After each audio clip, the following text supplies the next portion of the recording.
Alhamdulillahi Rabbil Alamin wal aqibatu al-husna lil muttaqin wala udwana illa 'alal zalimin wansurna 'alal qaumil kafirin waktubna ma'asy syahidin.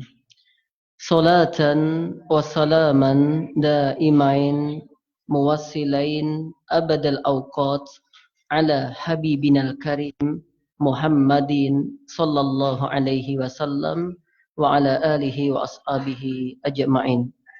Wa qala ahadus salihin ya ibadah ittaqullaha haqqa taqwa wa tamassaku minal islami bil urwatil wusqa wahdaru ma'siyatallahi fa inna ajsamakum 'alan nari la taqwa. Ikhwani fid din wa akhwati fillah arsyadani wa arsadakumullah. Senantiasa kita bersyukur pada Allah Ta'ala, satu-satunya ilah yang berhak untuk diibadahi, yang telah memberikan berbagai kenikmatan kepada kita. Dan di petang hari ini kembali Allah mudahkan kita, melangkahkan kaki kita untuk menuju salah satu dari taman-taman surga, yaitu majelis ilmi, majelis zikri, dan majelis ta'lim. Salawat dan salam kita mohon kepada Allah agar senantiasa tersampaikan untuk Nabi kita yang mulia Muhammad sallallahu alaihi wasallam. Jamaah yang berbahagia, mulai petang ini setiap Jumat kedua dan keempat ya kita akan mengkaji kitab yang judul aslinya yaitu Min Asbabi Dukhulil Jannah. Ini judul aslinya. Yaitu diantara dari sebab-sebab masuk surga yang diterjemahkan menjadi cara mudah masuk surga. Buku ini sebenarnya ada dua, satunya nanti Min Asbabi Dukhulin Nar. Tapi cara menerjemahkannya jangan kayak ini. Kalau ini kan Min Asbabi Dukhulil Jannah diterjemahkan cara mudah masuk surga. Hampir sama tulisannya Min Asbabi Dukhulin Nar. Jangan diterjemahkan cara mudah masuk neraka. Kayaknya nggak enak banget lah ya. Nanti aja yang itu ya.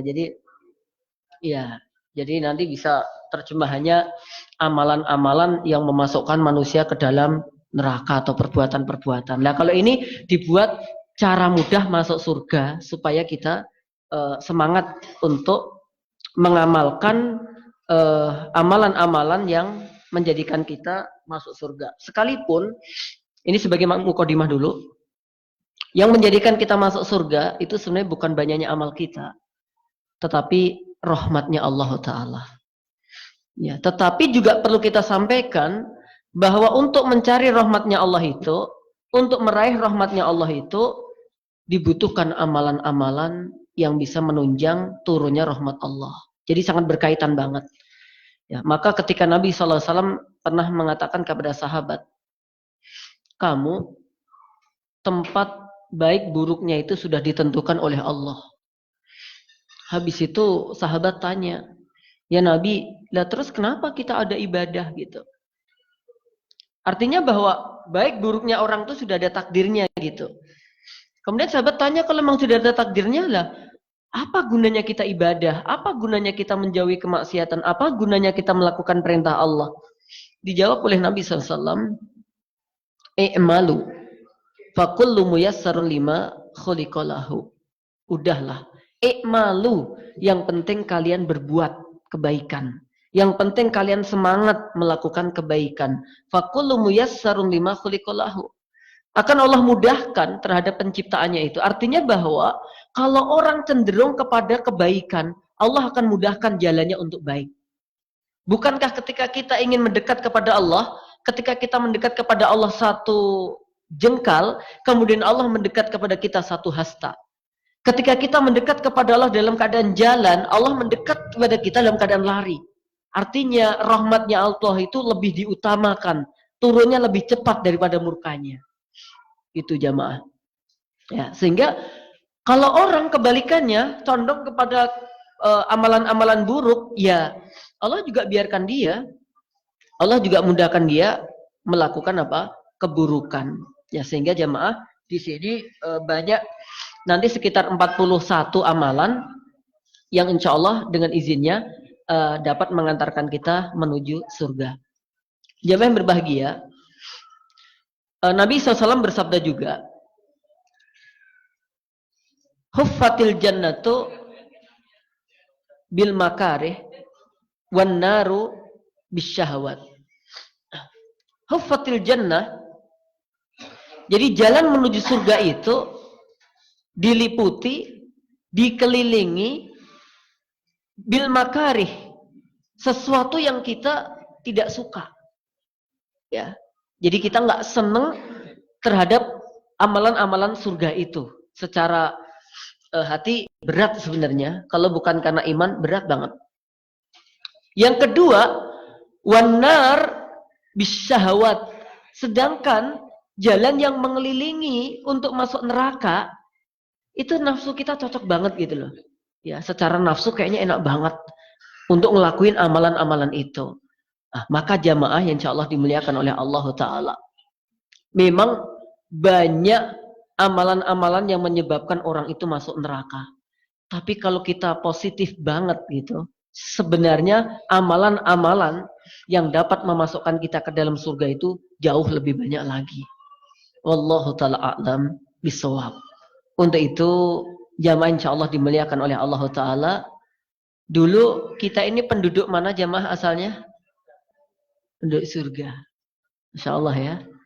Pede banget ya. Ya.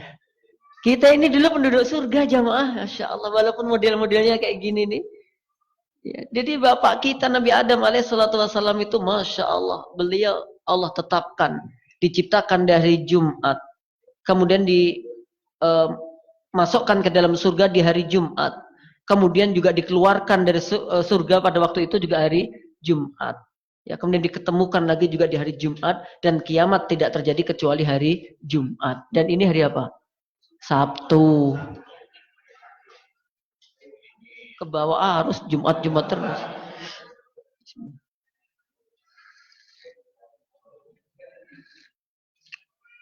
Saya tadi itu udah izin sama panitia.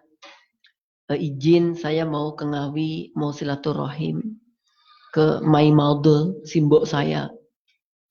Lah nanti kalau izin pengajiannya gimana Ustadz? Maksud saya bisa nyari Ustadz yang lain gitu. Ya. Nah, ternyata panitianya pokoknya pengajian. Oke. Resikonya ada, tapi saya bilang apa? Saya bawa rombongan dan rombengan. Ini berarti anak, istri, anak-anak. Nah, ini ikut semuanya. Nah, sehingga ini termasuk mudah-mudahan jalan kita menuju surga. Nah, kalau kita keluar dari rumah itu kan sudah ini kata Nabi, man kharaja li talabil ilmi fahuwa fi sabilillahi hatta yarji. Orang yang dia keluar dari rumahnya, melangkahkan kakinya untuk menghadiri majelis taklim, dia akan dicatat oleh Allah fi sabilillah hatta yarji, sampai jenengan kita pulang lagi jemaah. Semakin lama di sini dalam thalabul ilmi, berarti semakin dihitung fi sabilillah. Man salaka tariqan yaltamisu fihi ilman sahalallahu lahu tariqan ilal jannah. Dalam redaksi yang lain, sahalallahu bihi lahu tariqan ilal jannah. Siapa yang meniti sebuah jalan untuk mencari ilmu karena Allah Ta'ala, maka Allah akan mudahkan jalannya dia untuk menuju surga. Barang siapa yang keluar dari rumahnya, laki-laki khususnya, dia dalam keadaan isbagul wudu, ya, dia memudahkan, menyempurnakan wudunya. Kemudian Masya Allah, ketika jalan ke masjid, itu satu langkah dihilangkan dosanya, satu langkah ditambah derajatnya. Terus dia didoakan oleh malaikat untuk mendapatkan kebaikan surga sampai kecuali dia batal. Tapi wudunya di rumah ya. Wudunya di rumah. Jadi kalau jenengan pengen memperbanyak saksi, maka sebelum ke masjid itu wudunya dari rumah. Hadisnya begitu. Ya, satu, supaya air yang di rumah kita bisa menjadi saksi bahwa air itu digunakan untuk wudhu. Yang kedua, sehingga perjalanan kita dari rumah sampai masjid itu terhitung ibadah semuanya dalam keadaan berwudhu. Yang ketiga, agak ngirit listrik masjid. Ya bukannya masjid ini iya, tapi kan bukan berarti pemborosan gitu loh. Jadi Masya Allah, banyak amalan-amalan yang dijelaskan oleh Allah Subhanahu Wa Taala supaya kita bisa masuk surga. Ada orang wanita yang pernah berbuat jelek, ya, kemudian dia nolong seekor anjing kehausan, dikatakan dia dimudahkan untuk masuk surga, dan seterusnya. Wallahu taala a'lam bishawab. Nah, jamaah, untuk mukadimah saya kira cukup tentang kitab ini. Kita langsung. Di sini ada 3 syarat dulu, baru nanti amalan-amalan. Ya, syarat itu apa jamaah? Biasanya syarat itu disebut syarat itu sesuatu yang harus dilakukan sebelum masuk ke amalannya. Ini namanya syarat. Kalau rukun itu sesuatu yang sudah harus ada dalam amalan itu. Ya, ini namanya rukun. Ya, jadi kalau syarat, biasanya syarat itu sebelumnya. Ya, syarat sholat dia muslim, balik, itu syarat ya. Kalau nanti rukun, wajib, itu takbiratul ihram, sujud, ruku. Berarti syarat ini biasanya belum masuk amalan.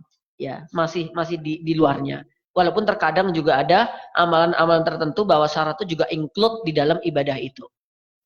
Nah, jamaah, dalam kitab ini yang telah ditulis oleh Yahya bin Musa Az-Zahrani ini, sebelum kita akan dibawa kepada amalan-amalan yang memasukkan kita ke dalam surga, ya, amalan-amalan yang menyebabkan kita masuk surga insyaallah, banyak sekali, ada kurang lebih 41 amalan. Beliau menyebutkan syaratnya dulu. Ya, syarat. Kenapa? Dalam akidah kita begini jamaah. Ini internal ya. Internal kita, nggak usah dibawa keluar-keluar. Mic-nya ini sampai Jakarta nggak kan ya, gitu. Ya, apalagi ya ada aturan-aturan yang agak baru-baru gitu. Ya, dilarang doa pakai bahasa Arab nih, saya juga repot banget ya, Mak. Kalau sampai mutlak nggak boleh pakai bahasa Arab, bingung, yakin Indonesia nih. Yakin kalau sampai misalkan lama-lama pakai bahasa Arab mutlak nggak boleh, repot. Misalkan, ya Allah, kabulkanlah doa kami. Amin. Amin bahasa apa? Arab itu. Ya Allah, limpahkanlah pada hamba-Mu ini rizki. Rizki bahasa apa? Arab juga. Ya Allah, berikan hamba-Mu ini pemimpin yang adil. Adil bahasa apa jamaah? Arab. Sampai bakul itu bahasa Arab jamaah. Ya, bakolun, tukang sayur dalam bahasa Arabnya. Ya, maka sangat berat sekali. Oke, jadi syarat, misalkan begini, ada, mohon maaf, dalam internal kita ya, akidah kita ya, orang baiknya kayak apa, orang infaknya banyaknya seperti apa, tapi kalau dia tidak Islam, tidak mukmin, ya dalam akidah kita itu nggak diterima, kan gitu. Ya, dia waktu kurban mau ngasih apapun pada kita, itu secara kajian akidah kita, amalannya dia tidak diterima. Ya. Tetapi kalau nanti kita bicara sosial, masyarakat, orang berbuat baik, ya tetap aja nggak masalah karena bermanfaat untuk yang lainnya. Tetapi secara akidah kita, amalan akhirat, amalan Islam nggak akan diterima. Orang yang tidak Islam, yang tidak iman. Oke. Di situ, asyartul awal, syarat orang untuk masuk surga, al-Islam, ya harus Islam. Kalau nggak Islam, ya nggak bisa masuk surga. Ada yang bilang, Islam ini agama egois, jadi. Ya, Islam agama egois. Karena yang bisa masuk surga hanya orang Islam. Dalam hal ini gimana jamaah? Kita sepakat kan? Kalau nggak sepakat, akidahnya bermasalah itu. Ya, kalau sampai nggak sepakat bahwa yang masuk surga itu hanya orang Islam, ada masalah di situ. Nah, bagaimana saat orang-orang yang Ya secara akidah kita mereka nggak Islam ya nggak masuk surga. Ini nggak bisa ditawar ya mah. Ya. Saya dulu ya sampai sekarang ya masih kalau kuliah ketemu, mohon maaf ya, yang agak-agak liberal-liberal kayak gitu itu, dia menganggapnya bahwa semua agama adalah sama.